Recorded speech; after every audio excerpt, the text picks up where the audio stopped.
16살에 암 선고를 받은 애가 병원 침대에서 월 4억을 벌었고, 엄마 잃고 아버지 얼굴도 모르는 애가 50만 원으로 1년 만에 4억을 만들었어요. 근데 여러분은 뭐 하고 있죠? 학점 관리요? 토익 점수요? 솔직히 말할게요. 2026년에 대학 졸업장만 믿고 취업 준비하는 건 20년 전에 타자 자격증 따는 거랑 똑같아요. 세상은 이미 바뀌었는데 여러분만 모르고 있는 거예요. 지금 이 순간에도 여러분 또래가 노트북 하나로 연봉 1억을 찍고 있고 폰 하나로 억대 계약을 따내고 있어요. 이게 과장이 아니라 제가 직접 만나고 검증한 실제 사례들이에요.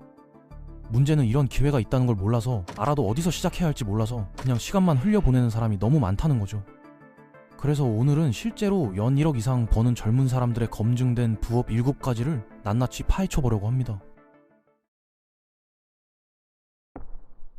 제가 어렸을 때 존경하던 사업가한테 들은 말이 있는데, 그분이 이렇게 말씀하셨어요. 성공을 새로 발명할 필요 없다. 이미 작동하는 패턴을 찾아서 내 방식으로 만들어라. 이 말이 제 인생을 완전히 바꿔놨거든요.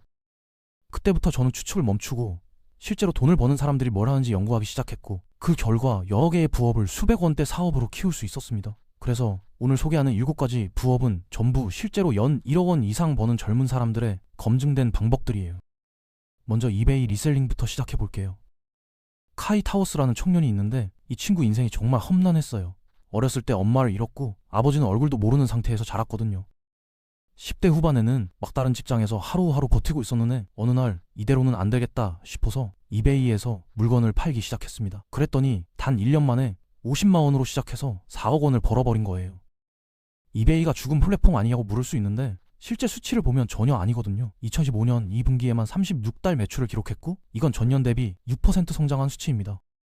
아마존이 물류와 빠른 배송으로 대중시장을 장악하는 동안 이베이는 완전히 다른 전략을 택했어요. 수집품, 빈티지 아이템, 미퍼비시 전자제품, 트레이딩 카드, 희귀 물품 같은 틈새 시장을 파고든 거죠. 이런 분야에서는 충성도 높은 구매자들이 아마존보다 이베이를 매번 선택하거든요.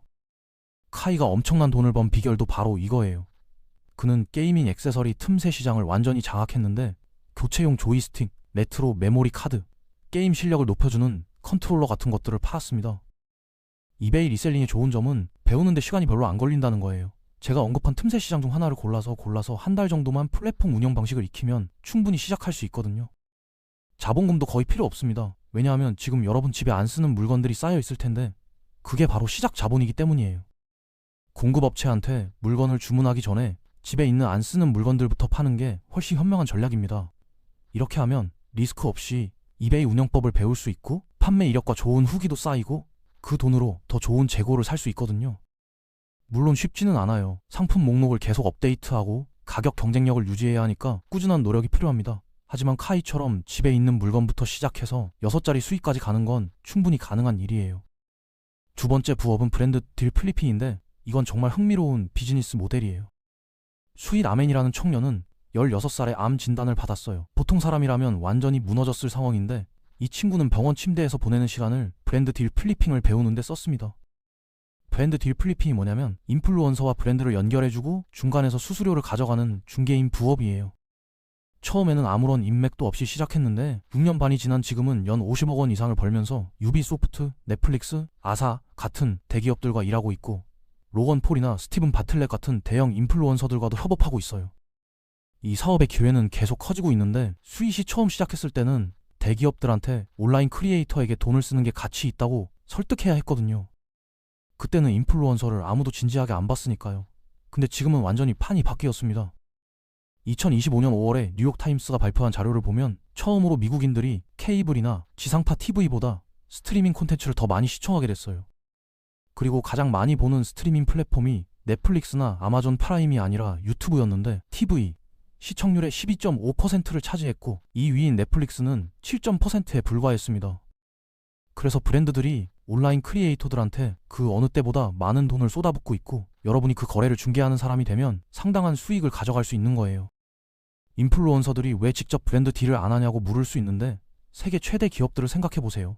에어비앤비는 부동산을 하나도 안 갖고 있고, 우버는 차를 한 대도 안 갖고 있고, 아마존도 처음에는 구매자와 판매자를 연결만 해줬고, 도어대시도 음식 주문을 도와줄 뿐이에요. 전부 중개인 비즈니스인데, 이게 잘 되는 이유는 편의성 때문입니다. 인플루언서 입장에서는 브랜드 딜을 처리해주는 사람이 있으면 본인은 콘텐츠 만드는 데만 집중할 수 있으니까 훨씬 편하거든요. 이 부업의 장점은 초기 자본이 전혀 필요 없다는 거예요. 수이시 증명했듯이 노트북 하나랑 인맥 쌓는 시간만 있으면 됩니다.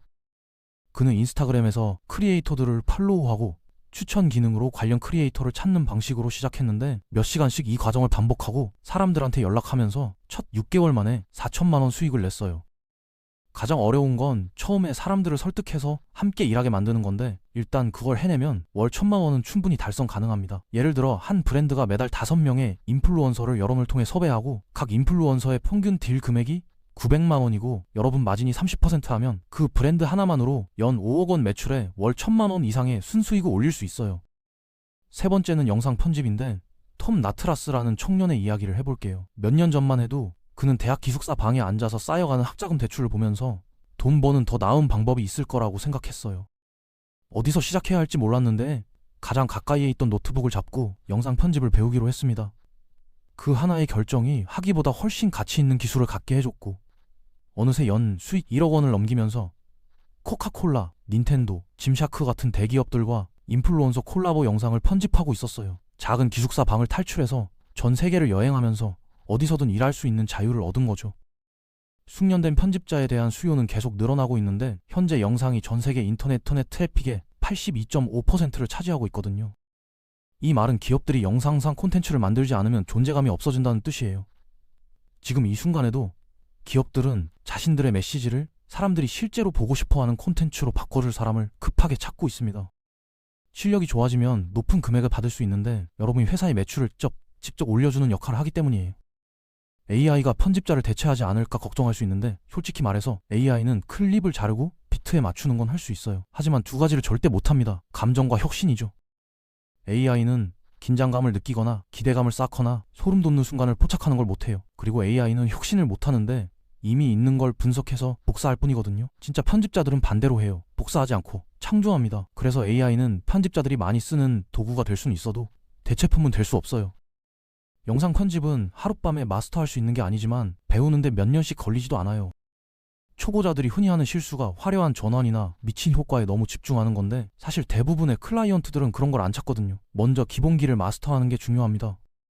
어떻게 자르고 페이스를 조절하고 음악을 넣는지부터요. 그 다음에 스토리를 엮는 연습을 하세요. 시청자가 뭔가를 느끼게 하거나 끝까지 보게 만들 수 있다면 편집자로서 가치 있는 일의 80%는 이미 해낸 거예요.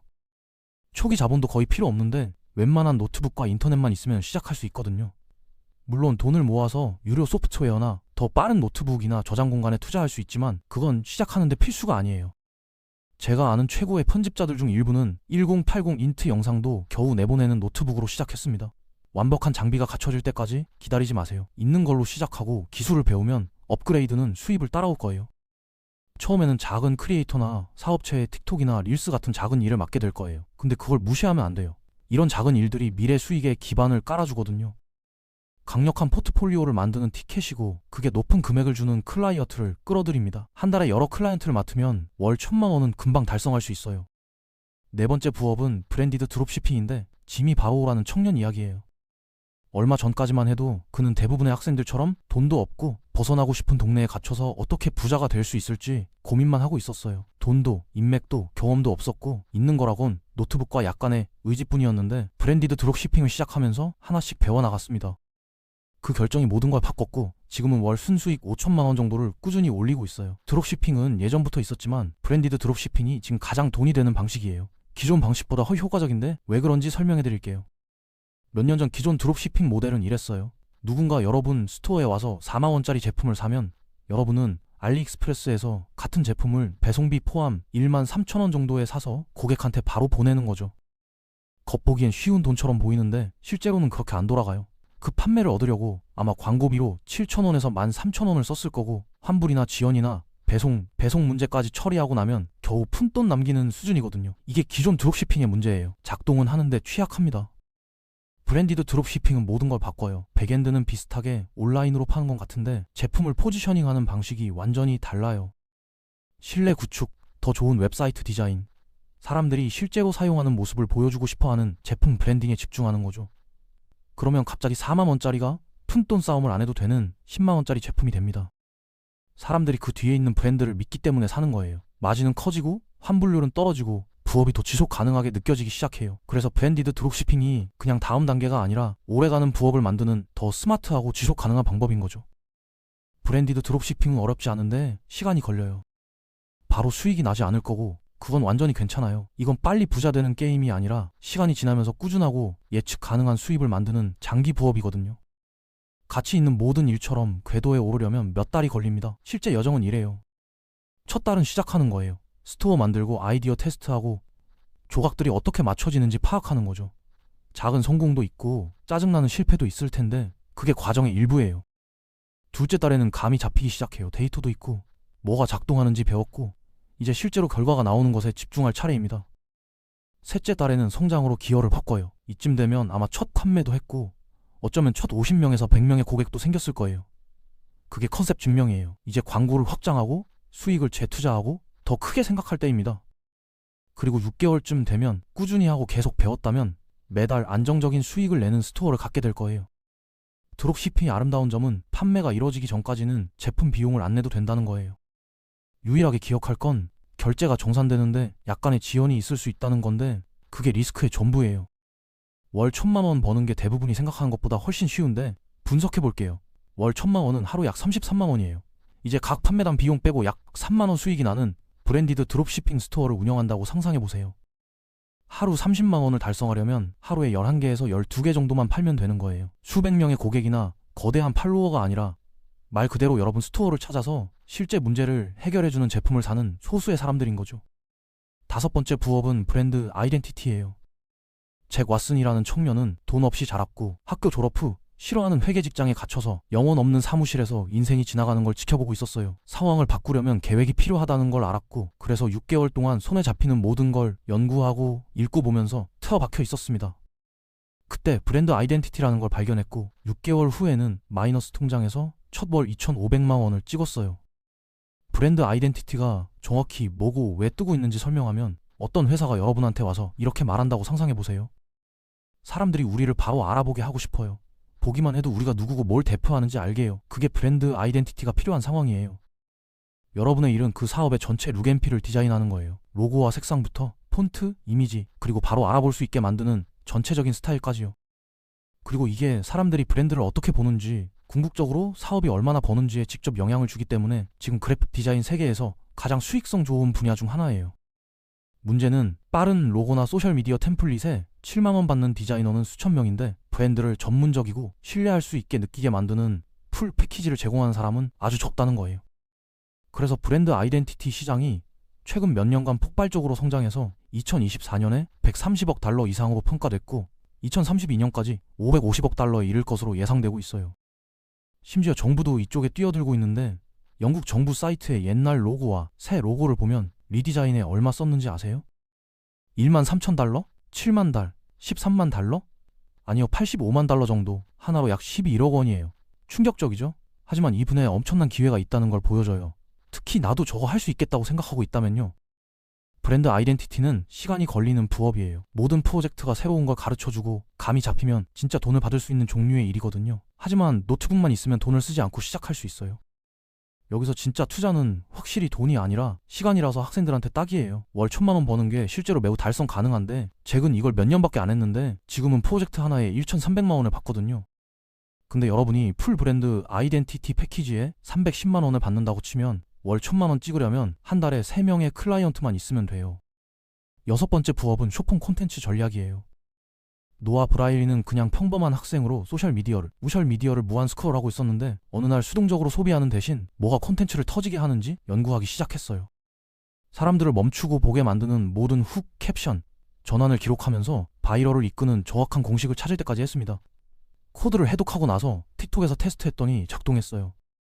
곧 크리에이터들, 테크 회사들, 심지어 은행들이 쇼폼 영상으로 팔로워를 늘리는 걸 도와주게 됐고 이게 18살 되기 전에 폰 하나로 1억 원 이상 버는 것으로 이어졌어요.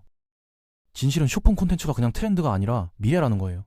평균 틱톡 유저는 하루에 앱을 20번 열어요. 그리고 틱톡 자체에 따르면 유저들이 하루 평균 90분을 스크롤하면서 보낸대요. 이 관심이 새로운 화폐예요. 여러분이 존경하는 젊은 백만장자들 생각해보세요. 미스터 비스트, KSI, 제이크폴 전부 어떤 형태의 관심을 활용해서 부자가 됐어요. 쇼폼 콘텐츠 전략가가 되면 직접 크리에이터가 되지 않고도 이 힘을 활용할 수 있습니다. 여러분의 일은 간단해요. 소규모 사업체, 기업가 코치들이 온라인에서 브랜드를 키우는 걸 도와주는 거죠. 기회는 정말 어디에나 있어요. 동네 헬스장, 카페, 심지어 소셜미디어에서 어떻게 마케팅해야 할지 전혀 모르는 부동산 중개인과 일할 수도 있어요. 모든 사업체가 콘텐츠와 관심이 필요하고 지금 당장 둘 다 제공할 줄 아는 사람한테 기꺼이 돈을 낼 거예요. 쇼폼 콘텐츠는 며칠 만에 기본을 배울 수 있어요. 진짜 스킬은 뭔가가 왜 작동하는지 이해하는 데서 오는 거지 그냥 멋지게 보이게 만드는 게 아니거든요.